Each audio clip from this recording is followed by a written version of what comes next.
20th episode in our AI and You podcast series. Today is Thursday, November 26th, 2020, and I'm your host, Vikar Saidi. I'm a computer scientist and engineer, a lecturer, and a consultant. I'm also the author of several books. My most recent book is about artificial intelligence and is titled The Genome Affair. The Genome Affair is a work of speculative fiction. It examines what the world might be like if some of the more extraordinary capabilities forecast to be realized in AI over the next 20 to 30 years were actually realized today. Given the growing list of frightening existential threats humankind now faces, the book pays particular attention to the impact AI is expected to have on world affairs.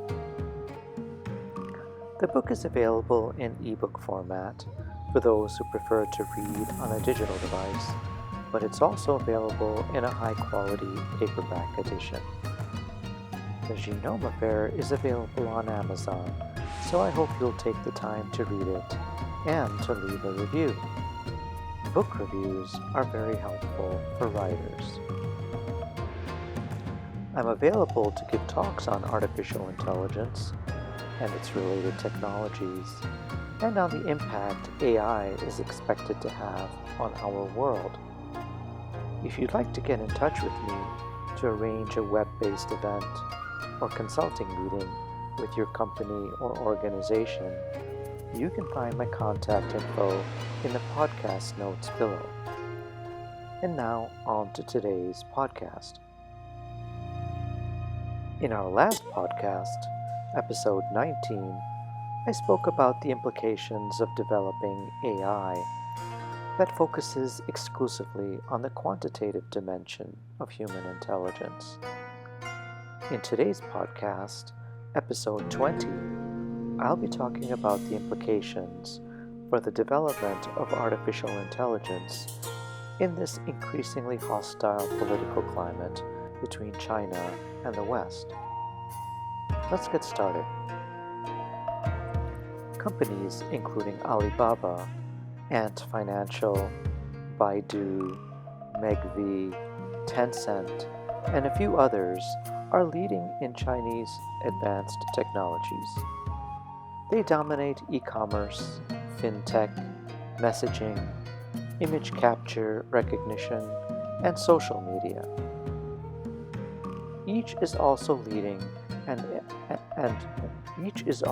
leading and important company in the cultivation of specialized artificial intelligence agents, or narrow AI, and the collective knowledge and expertise in AI in China.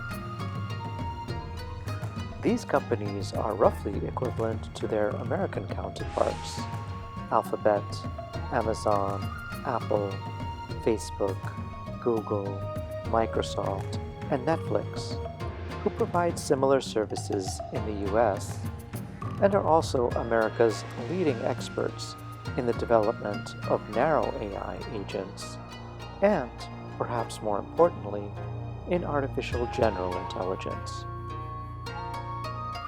Chinese industrial philosophy is to invest heavily in and then leverage applied research and development to focus on near-term commercial opportunities. These opportunities can typically be monetized over a 1 to 3 year time horizon. The Chinese tend to invest more modestly in forward-looking basic R&D. Thus, they have a very nascent capability in general artificial intelligence. In contrast, America and Europe take a long-term view in science and technology and invest substantially in basic R&D. Thus, it's critical for Chinese industrialists and AI specialists to maintain close scientific and technological collaboration with the West. Recently, Chinese tech giants have found themselves under tremendous pressure from the Communist Party's market regulators. Chinese tech giants have become very large and have created their own commercial ecosystems. They are leveraging the characteristics of these closed ecosystems to behave in an increasingly monopolistic manner. They are essentially stifling market competition through the establishment of these ecosystems and the power it gives them over both customers and thousands of small merchants. The Chinese e-commerce giant Alibaba has now captured more than 75% of China's retail e-commerce and more than 20% of China's traditional brick-and-mortar retail sector. Jack Ma, the Chinese billionaire founder of Alibaba, also runs the fintech Ant Financial. Ant was recently on the verge of being floated on the public equity markets when Chinese regulators intervened and prevented the listing just days before the commencement of trading. It was a huge shock to investors and banking syndicates who were stakeholders in the planned listing, which at $38 billion was billed as the largest IPO in history. This episode has led many market watchers and policy observers to conclude that there is a tectonic shift underway in the Chinese tech sector as a result of the changing philosophy of the CCP regulators. In recent years, the US and EU have also taken great exception regarding the behavior of Chinese companies. They have been concerned about Chinese theft of intellectual property rights from leading Western scientific and technology leaders, as well as the increasing potential for the Chinese state's surveillance of Americans and Europeans via Huawei's presence in domestic 5G wireless networks. Additionally, both the current US administration and the incoming Biden administration are geopolitically hawkish with regards to China. This is also true for large parts of Western Europe and the UK. As a result of aggressive Chinese bullying and militarism in support of their territorial ambitions and claims in the South China Sea, the clamping down on political opposition in Hong Kong in response to China's rejection of the official one country, two system policy, the open display of threatening military behavior by flying fighter jets into Taiwanese airspace, the incarceration in prison camps of nearly 1.5 million Turkic peoples in Xinjiang, the aggressive, hostile behavior along the Chinese-Indian border, and the expansion of China's Belt and Road Initiative, the 21st century reincarnation of the ancient Silk Road, which has led to high levels of debt in parts of Asia and Africa. General sentiment has been firming in Western capitals that China is no longer a partner that can be trusted.